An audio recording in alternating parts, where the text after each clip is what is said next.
Welcome to Ethanol Producer Magazine's top stories from the past week. I'm your host, Jacob Noterman. Before we get started, we'd like to thank today's sponsor, the 34th Annual International Fuel Ethanol Workshop and Expo. Taking place June 11th through the 13th in Omaha, Nebraska, the FEW provides the global ethanol industry with cutting-edge content and unparalleled networking opportunities in a dynamic business-to-business environment. Learn more at fuelethanolworkshop.com. The government of China has announced it is considering enforcing duties on 128 U.S. products, including a 15% duty on U.S. ethanol, in response to President Donald Trump's March 22nd decision to impose respective 25% and 10% tariffs on imported steel and aluminum products. Bob Dineen, president and CEO of the Renewable Fuels Association, called China's response entirely predictable given recent actions by our administration to implement new tariffs. Dineen said he hopes the White House now understands the impact these actions will have on the U.S. ethanol industry and American farmers, and urged the administration to redouble its efforts to expand domestic demand for ethanol.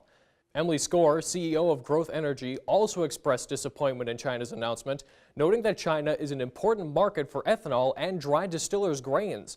"We want to remove any of these unnecessary barriers as soon as possible," she added.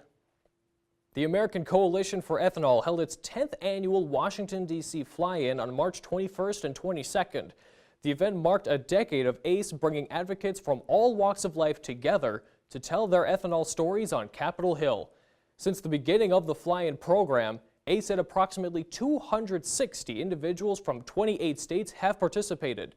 26 of those participants have attended 5 or more fly-ins over the past decade.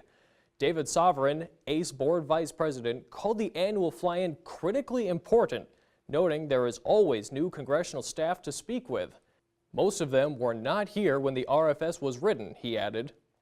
Several representatives of the ethanol industry filed comments in opposition to the proposed court settlement between the U.S. EPA and Philadelphia Energy Solutions that would waive a significant portion of PES's RVOs under the Renewable Fuel Standard.